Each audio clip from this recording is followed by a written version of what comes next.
Well, welcome. I am delighted to have grabbed Phil Soper after his presentation here at the REALiTY conference. Phil is the CEO of Royal LePage, and he spoke on the 4 drivers of growth in Ontario. So my obvious question to you, Phil, is what are those What 4 are drivers? they? Okay. So what we were talking about is why home prices have been going up at the rate they have, and really, if you step back a little bit, why there's so much demand for housing. Because it seems to have outstripped what most forecasters would have suggested that case would have been, say, 10 years ago. So maybe I'll go through them one by one. Yeah, I think that would be great. So number one, immigration. Immigration has become a defining factor in the Canadian economic growth story. We used to bring in a couple 100,000 people a year. That grew to 250. We're peaking over 300,000 now. And the vast majority of those immigrants are what we call economic, new Canadians, economic immigrants. They're people that are handpicked from a globe of applicants because they have skills or potentially capital, something that they can bring to Canada. So we're very, very lucky in that essentially we get the pick of the litter of the world. We do more than our weight in terms of humanitarian immigration, but it's a tiny part. Less than 10% of the people we bring into Canada would be refugees. So immigration is a big driver, and it's really important in Ontario. A full third of all new Canadians end up in Ontario, and it's not changing. It's a very attractive place for people from around the world because it is multicultural. We're a very accepting society, and there's many subcultures within Ontario that can make them feel. It's very daunting. When I got out of university, I went and lived in India. I wanted an excitement, so I took a job in India, and there were no Canadians. It was really a tough period of time. So I can only imagine how difficult it is to uproot your whole family and go to a new country. So this is one of the best places, if not the best place in the world for people to move for opportunity. So that's immigration.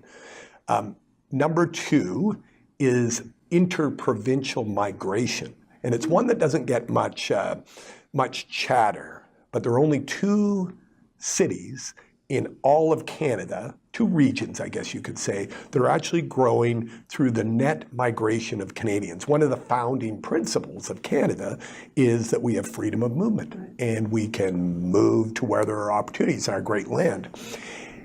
The Lower Mainland of BC, Greater Vancouver, and the Golden Horseshoe of Ontario, an extended GTA, are the only 2 regions in Canada that are growing. Last year alone, we had 26,000 new people arrive in Ontario who needed a place to live, they needed housing, coming from other parts of Canada because of the economic activity here. And I think if you look at something like Google's new Smart City and some of the other drivers of innovation and growth, that's not going to change. This is an exciting place to live, and lots of young people want to live here.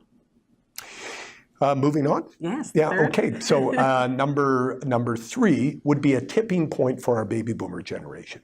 So we've known for a long time that baby boomers were going to leave their family homes, but it got delayed. It didn't happen when we expected it would. We did a study 5 years ago, a baby boomer focused study, and we said, why are you not moving? And they gave us a number of answers, but they were things like, I've got too much stuff, too many toys. Where am I going to put my motorcycle? I need a garage. I can't put that in a condo. But the real driver when you dive into it is the kids hadn't left home. Yeah. They're people in their 20s are living in home at about double the rate in the millennial generation, are 20-somethings today, as baby boomers did when they were there. Wow. But guess what? They're finally leaving.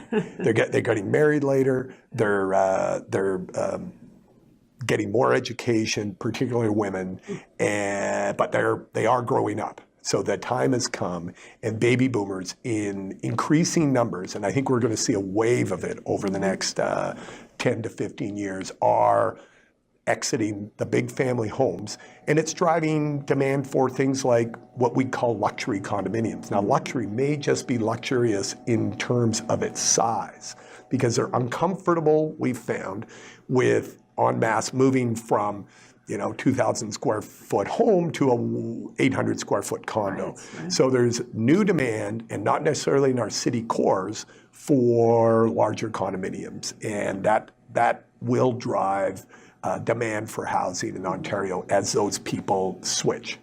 And that gets us to the largest group, which we call Peak Millennials. Is that the fourth driver? That's the fourth driver. Thank you. So the fourth driver is these people from 25 to 30 that are just moving into homeownership range. So millennials in general are people in their 20s up to 35 right now. And they, interesting, particular to our baby boomer watchers, will be shocked and maybe dismayed to realize that their reign is over. The baby boomers have been eclipsed. There are more millennials than there are baby boomers. That's wow. right. So they are going to drive the future of housing, regardless of whether they rent or buy. There's just so many of them. This massive flux of people that are moving out of their parents' basements and into the workforce and into housing will drive a lot of demand. And we were interested, it's sort of like one of those questions you're not sure you know or want the answer if it's not the one you want. Luckily, we got a good answer. So we wanted to know what was their interest or attitude towards housing, towards owning real estate. 87% of peak millennials, this 25 to 30-year-old group, want to own a home. 87%. If you look at past surveys like this going back over the generations, that's almost identical to their baby boomer parents. Yeah. So while millennials may not buy a car, they may use a zip car or a car to go or something, they may not buy those tools that us baby boomers have sitting in our garages unused, gathering dust. They're going to rent the darn things. They do want a house. And I think it's because we've done a good job, we can pat ourselves on the back, in educating our youth, our young people, as to the economic and social benefits of home ownership. So they want to own their homes. And they realize that when you spend money on a car, it's instantly depreciating. Right. When you spend money on a home, it's one of the few things that appreciates in our lives. And they've seen that with their parents, as you say. Yeah. Absolutely, absolutely. That is fascinating, and it's helpful to have it put into buckets like that. We see a lot of trends, but to see those top four drivers, I think, is really interesting. Thank you so much for taking the time to summarize that for us. I've been speaking to Phil Soper. He's the CEO of Royal LePage.